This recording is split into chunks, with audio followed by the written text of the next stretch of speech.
honestly lost count now of how many times the president has demanded I be pulled off the air. I mean, talk about a snowflake, this guy. Every 5 weeks, he flips out and wants me fired. If you got this many threats from a neighbor, you'd have no problem getting a restraining order. The judge would be like, yeah, it sounds like the guy's nuts.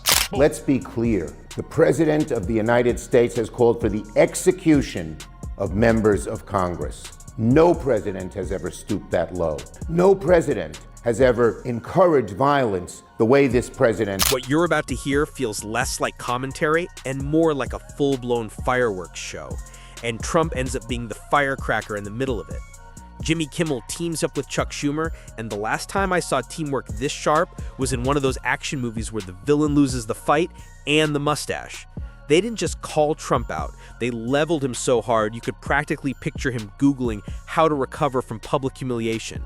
And just when you think that's it, another voice jumps into the chaos. The thing about Donald Trump, this is not a man who wastes time on nonsense. We're going to have a UFC fight. Think of this on the grounds of the White House. This is an executive order relating to the use of paper straws. Changing the name of the Gulf of Mexico to the Gulf of America. I know a lot about reverse bathtubs. I've done it. You can't imitate gold. Real gold. Now, nobody knows what magnets are. It's Lady Liberty. Did you ever hear of Lady Liberty? Don't take Tylenol. Don't take it. The wind is. Earlier today, Donald Trump shared a post on Truth Social calling for Democratic members of Congress to be hanged. He also posted a message that said, seditious behavior, punishable by death. Kimmel didn't waste a single second. He dove straight into Trump's dramatic entrances, breaking them down with the kind of mock precision only he can pull off. Every step Trump takes looks like it's rehearsed for pyrotechnics he thinks the world should set off in his honor. Kimmel joked that Trump wakes up believing the universe scheduled a parade for him and gets confused every morning when no one shows up. You know, and you've done this before. You tried to get me fired in September. It didn't work, Mr. President. I admire your tenacity. If you're watching tonight, which I presume you are, how about this? I'll go when you go, okay? We'll be a team. Let's ride off into the sunset together like Butch Cassidy and the Suntan Kid. Then Schumer stepped in like a historian specializing in political absurdity. He painted Trump's persona as an endless victory tour, even at times when nothing, absolutely nothing, had been won.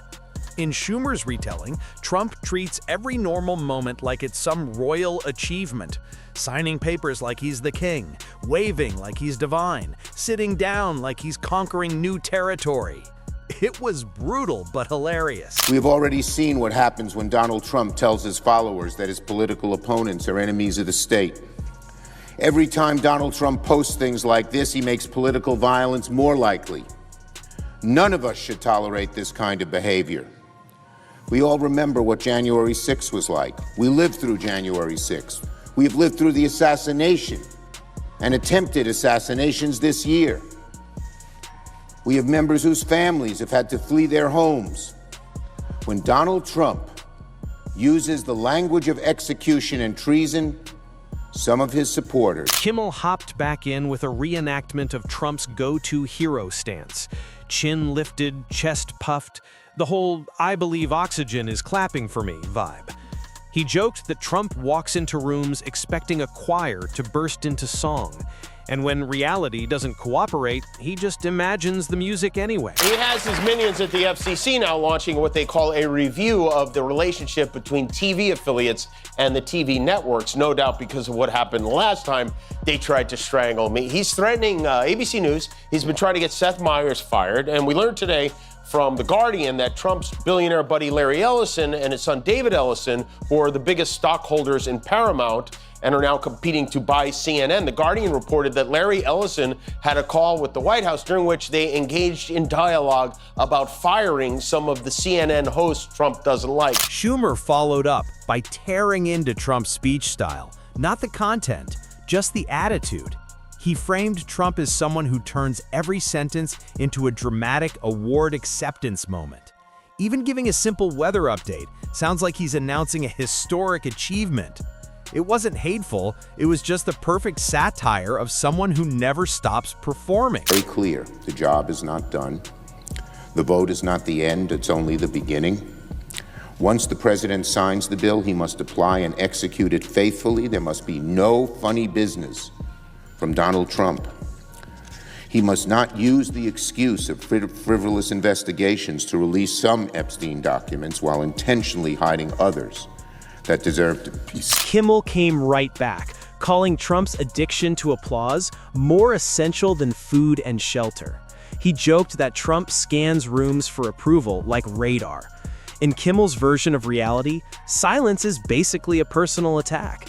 Then Schumer shifted to Trump's press conference posture, narrating it like a sportscaster replaying a highlight reel. Every tie adjustment, every nod, Trump acting like he's making history just by touching a podium. And Kimmel wasn't finished.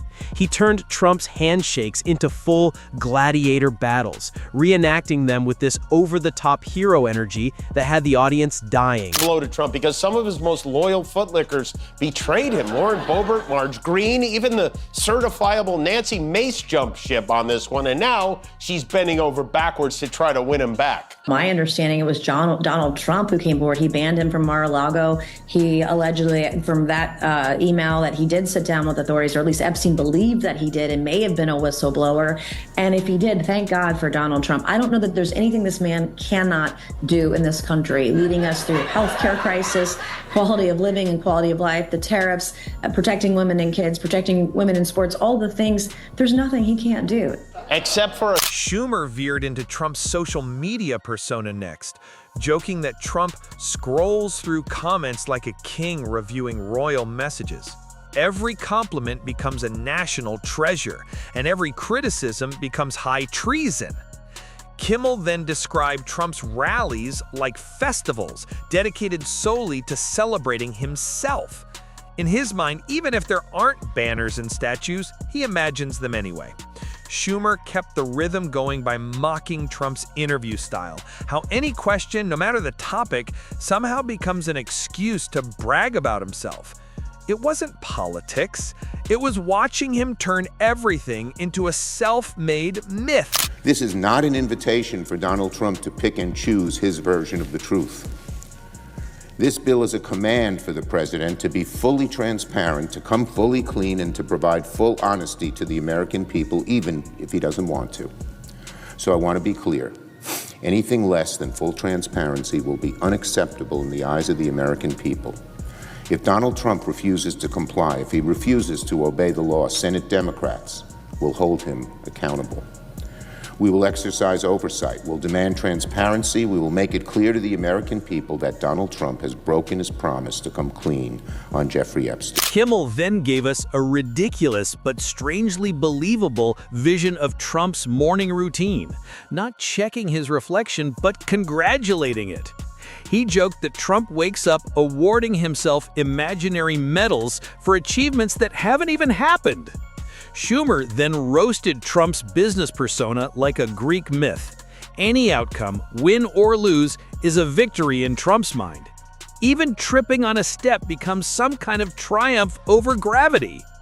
Kimmel returned with more physical comedy, Trump walking like he assumes every wall should hold his portrait. Schumer wrapped the moment by roasting Trump's dramatic buildup to even the smallest announcements, treating them like world-changing moments.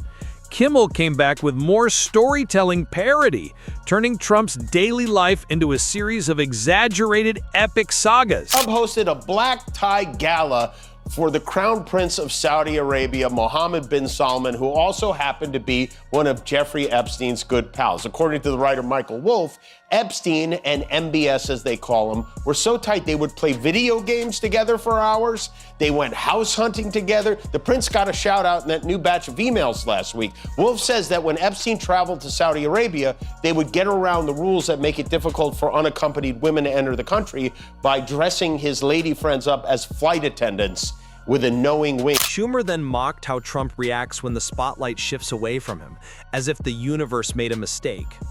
Kimmel added another layer, describing Trump's instant ability to rewrite memories to make himself look heroic, like reality is just raw footage he's editing in his head. Finally, Schumer ended the segment by satirizing Trump's view of his legacy, a massive monument only he can see.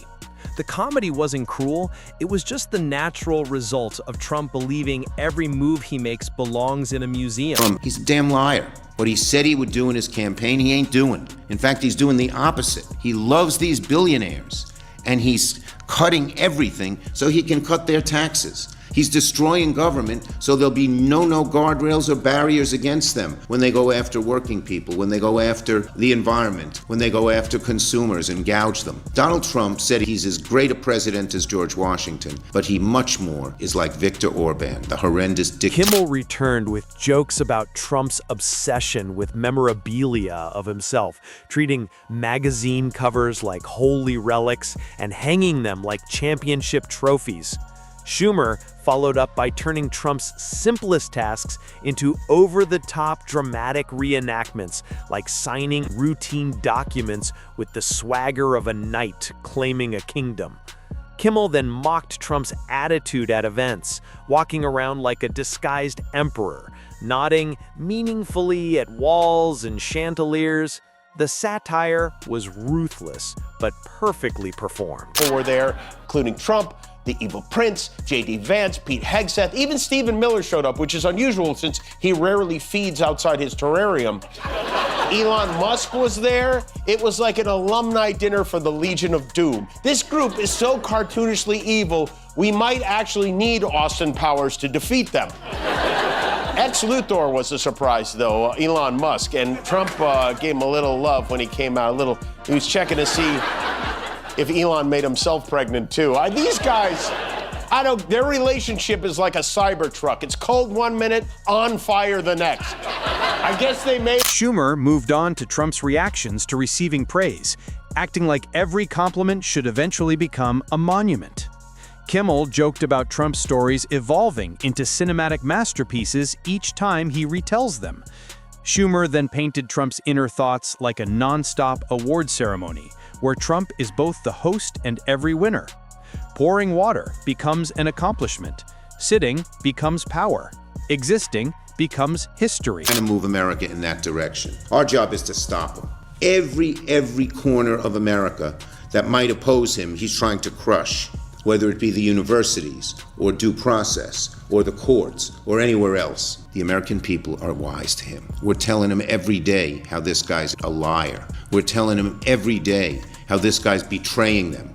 I went to 6 of the 7 Republican congressional districts in my state and talked about Medicaid and talked about veterans and talked about Social Security and talked about the cost of tariffs. People are scared to death of Kimmel closed in on Trump's wardrobe, turning his suits into imaginary armor and his ties into victory ribbons. He joked that Trump treats clothing like props in his personal mythology. Schumer added that Trump narrates his own greatness even inside his mind, turning private thoughts into speeches. Kimmel built on it, portraying Trump as someone who celebrates success before it even exists, waving to imaginary crowds before the race begins. It was exaggerated, ridiculous, and somehow completely on brand. Every channel to be Newsmax. And this Newsmax, they are funny, man. Even the news in North Korea is like, it's too much. This morning, they rallied around Dear Miss Leader, defending him against this preposterous idea that I would in any way connect him to the Epstein files. I want to listen to Kimmel's words on this, because what he said was in jest, but it wasn't. We finally get to find out if the president is linked to this. There are 50,000 documents. If there was something with the president, wouldn't we have seen it by now? Absolutely. I mean, we had a very contentious election last year, and most certainly they would have diverged this information to the American public. I think we just diverged from the English language. Finally, Schumer wrapped it all up by roasting Trump's future ambitions, not politically, but comedically. He portrayed Trump as a man who assumes life will always provide a stage for him, because in his mind, how could it not? Every plan becomes a monument. Every fantasy becomes a legacy. Kimmel added the final punch, describing Trump's worldview as a personal mythological universe where everything around him exists to honor him. Every building a temple, every microphone a scepter, every camera a coronation announcement. Schumer ended it with the truth behind the comedy. Trump doesn't see himself as part of history, he sees himself as history. And in his imagination, the celebration never stops, even if nobody else is watching.